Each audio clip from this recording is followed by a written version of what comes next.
নমস্কার বন্ধুরা, সকলকে আমার চ্যানেলে স্বাগত। আমরা মোটামুটি সকলেই জানি রাজ্যের সমস্ত ধরনের সরকারি কর্মচারী এবং পেনশনারদের ডিএ সংক্রান্ত বিষয়টি এই মুহূর্তে সুপ্রিম কোর্টে বিচারাধীন অবস্থায় রয়েছে এবং সুপ্রিম কোর্টে এই মামলাটির শুনানি শেষ হয়ে গেলেও রায়টিকে এখনও পর্যন্ত রিজার্ভ রাখা হয়েছে, অর্থাৎ রায় এখনও পর্যন্ত সুপ্রিম কোর্টের তরফ থেকে প্রদান করা হয়নি। এখন সুপ্রিম কোর্টে এই ডিএ মামলাটির রায় সংক্রান্ত একটি বেশ বড় খবর বা বড় আপডেট সামনে এসেছে। কী সেই খবরে কী বলা হয়েছে সকল কিছু আজকের ভিডিওতে বিস্তারিতভাবে আলোচনা করব। ভিডিওটি ডিএ কেস সংক্রান্ত অত্যন্ত গুরুত্বপূর্ণ, তাই প্রথম থেকে শেষ পর্যন্ত অবশ্যই ধৈর্য সহকারে দেখবেন এবং ভালো লেগে থাকলে অবশ্যই একটি লাইক করবেন এবং সকলের সঙ্গে শেয়ার করবেন। আর সেই সাথে এই চ্যানেলে যদি প্রথমবার হয়ে থাকেন এই রকমের ইনফরমেটিভ ভিডিও আরও দেখার জন্য যারা এখনও পর্যন্ত এই চ্যানেলটিকে সাবস্ক্রাইব করেননি তারা অবশ্যই চ্যানেলটিকে সাবস্ক্রাইব করে নিতে ভুলবেন না। তাহলে চলুন আমরা বিস্তারিত জেনে নিই। নমস্কার বন্ধু, Malay Mukhopadhyay, confederation of state government employees. বন্ধু, আজ 17 ডিসেম্বর, সময় রাত 8:30। সময়টা বললাম এই কারণে যে এখনো পর্যন্ত যখন ভিডিও করতে বসেছি তখনো পর্যন্ত সুপ্রিম কোর্টে স্পেশাল বেঞ্চের কোনো কজ লিস্ট হয়নি এবং আমাদের যে ডিএ মামলার ভার্ডিক্টটা আগামীকাল বা 19 তারিখ প্রকাশ পাবে কিনা সেই ব্যাপারে আমরা কিন্তু আজও এই মুহূর্তে অন্ধকারেই আছি। এখন একটা ক্ষীণ আশা 19 তারিখে রায় প্রকাশ পাবে। বিভিন্ন ইউটিউব বলেন, সোশ্যাল মিডিয়াতে বলেন, ফলাও করে প্রচার হয়েছে। কর্মচারী সমাজ, অবসরপ্রাপ্ত কর্মচারী সমাজ বিভ্রান্ত, আমরাও বিভ্রান্ত। অনেকেই ফোন করে জানতে চাইছে 19 তারিখের পরে পরবর্তীকালে তো সুপ্রিম কোর্ট বন্ধ। হ্যাঁ, 19 তারিখে শুক্রবার যদি ভার্ডিক্ট না বেরোয়, 20-21 শনি রবি পরবর্তী 22 তারিখ থেকে আগামী বছর অর্থাৎ জানুয়ারি 2 তারিখ পর্যন্ত সুপ্রিম কোর্ট ছুটি। 3 তারিখ শনিবার, 4 তারিখ রবিবার, পরবর্তী 5 তারিখে সুপ্রিম কোর্ট আবার খুলবে। অর্থাৎ যদি আগামীকাল না হলে 19 তারিখে যদি ভার্ডিক্টটা বেরোয়, তাহলে আজ রাতের মধ্যে যেহেতু প্রকাশ পেল না, আগামীকাল তা প্রকাশ পাবে কিনা সেটা কিন্তু আমরা এই মুহূর্তে বলতে পারছি না। কারণ দেখুন, সর্বোচ্চ আদালত, আমাদের যে সর্বোচ্চ আদালতের আইনজীবী, তারাও এই কথা বলছে যে মলয়বাবু, যে আগামী 19 তারিখে আপনারা বলছেন, কিন্তু সেই ব্যাপারে তো আমরা কোনো নিশ্চিত না। তারা বলছে হয়তো জানুয়ারিতেই প্রকাশ পাবে, কারণ এই 2 সপ্তাহ ছুটি পাবে। তার মধ্যে যদি লেখা না হয়ে থাকে রায়টা, তাহলে এই 2 সপ্তাহ সময় পাওয়ার পরিপ্রেক্ষিত তারা হয়তো রায়টা লিখবে। তার পরবর্তী জানুয়ারি মাসে কোনো একটা দিনে হয়তো রায় প্রকাশ পাবে। কিন্তু আমরা সত্যি কথা বলতে কি, আমরা ভেবেছিলাম যে রায়টা সেপ্টেম্বরের 8 তারিখে শুনানি শেষ হয়েছে। আমাদের সরকারকে 2 সপ্তাহ, আমাদেরকে 1 সপ্তাহের মধ্যে রিটেন সাবমিশন করতে বলেছে, আমরা করে দিয়েছি। সেটা যোগ করে আমরা দেখেছি সেপ্টেম্বর চলে যাওয়ার পর অক্টোবর মাসে 2 সপ্তাহ ছুটি থাকার প্রেক্ষিত,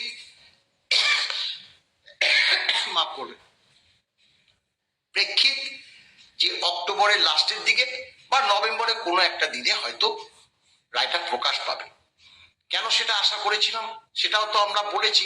সেটা আশা করার একটা কারণ আছে, যেটা হচ্ছে গত 16 মে 2025 সুপ্রিম কোর্টের মাননীয় সঞ্জয় কারোলের বেঞ্চ সরকারকে নির্দেশ দিয়েছিলেন ডিএ মামলা যে বহু সময় অতিবাহিত হয়েছে, অতএব আগে আপনারা 50%, যেটা পরবর্তীকালে 25%, মানে সেটাকে নামিয়ে আনে সরকারের কথা মতো, সেটা আগে মিটিয়ে দিন 6 সপ্তাহের মধ্যে, তারপরে আমরা আপনাদের কথা শুনবো।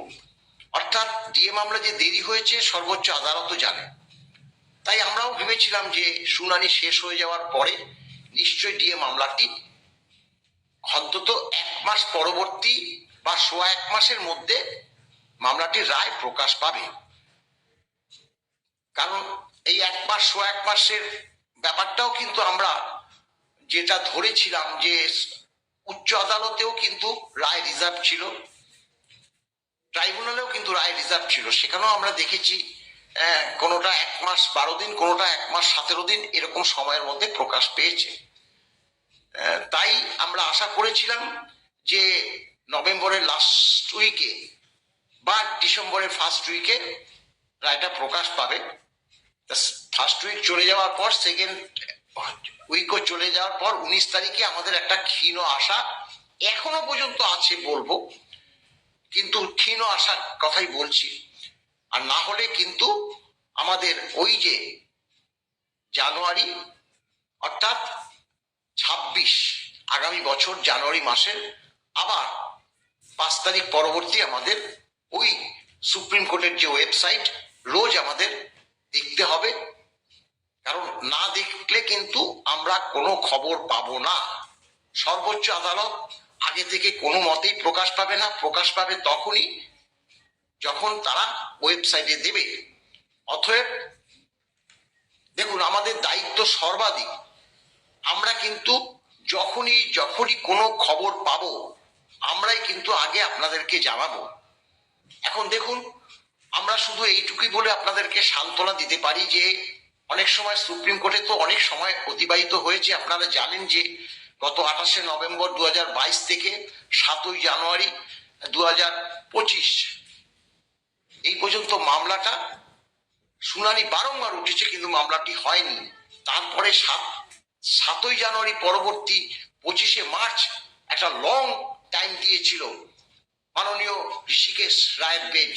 আমরা কিন্তু সেটাও উতরিয়ে এসে তারপরে যে মাননীয় সঞ্জয় কারোলের বেঞ্চ, সেখানে থেকে আজকে 10টা শুনানি, তার মধ্যে দুটো 3 জাজেস বেঞ্চ হয়েছিল, তার জন্য মামলা হয়নি। একটা মামলা যেহেতু আমাদেরটা যে পার্টহার্টে চলে এসছে, যেহেতু মাননীয় সঞ্জয় কারোলের সঙ্গে পিকে মিশ্রের বেঞ্চ আমাদের ম্যারাথন শুনানিগুলো করেছিল, তার পরবর্তীকালে একটা মামলা আবার সঞ্জীব মেহতা, মাননীয় বিচারপতি সঞ্জীব মেহতার সঙ্গে মাননীয় সঞ্জয় কারোল পড়েছিল, সেই দিনও হয়নি। গোটা 3-4 মামলা হয়নি, কিন্তু আমরা উপস্থিত ছিলাম। তাই খুব অল্প সময়ের মধ্যেই কিন্তু শুনানিটা শেষ হয়েছে বলেই আমরা মনে করি। তাই আমাদের এখনো আশা যে 19 তারিখ হলেও হতে পারে, 100% আমরা নিশ্চিত না। যদি হয়, আজকে এখনো পর্যন্ত যখন হয়নি, এটা ধরুন আরো 10-15 মিনিট পরে আমি আপনাদেরকে এটা পোস্ট করব। তাই স্বাভাবিকভাবে আর একটু সময় পরে এর মধ্যে যদি কিছু একটা রিপোর্ট পাই, তাহলে তো এই ভিডিওর কোনো মূল্য থাকবে না। তাই আর বিশেষ কি বলার আছে জানি না, তাই এখানেই আমি আমার বক্তব্য শেষ করলাম। তবে বন্ধুরা, ডিএ মামলার রায় কবে হতে পারে এই নিয়ে অন্যতম মামলাকারী সংগঠন কনফেডারেশন অফ স্টেট গভর্নমেন্ট এমপ্লয়িজের সাধারণ সম্পাদক মলয় মুখোপাধ্যায় মহাশয়ের বক্তব্য আপনারা শুনলেন। এই নিয়ে যদি আপনাদের কোনো কিছু জানার থাকে অবশ্যই কমেন্ট করুন, আর ভিডিওটি ভালো লেগে থাকলে অবশ্যই একটি লাইক করুন এবং সকলের সঙ্গে শেয়ার করুন। আর সেই সাথে এই চ্যানেলে যদি প্রথমবার হয়ে থাকেন, যারা এখনও পর্যন্ত এই চ্যানেলটিকে সাবস্ক্রাইব করেননি, তারা অবশ্যই চ্যানেলটিকে সাবস্ক্রাইব করে রাখুন। ধন্যবাদ, দেখা হচ্ছে পরের ভিডিওতে।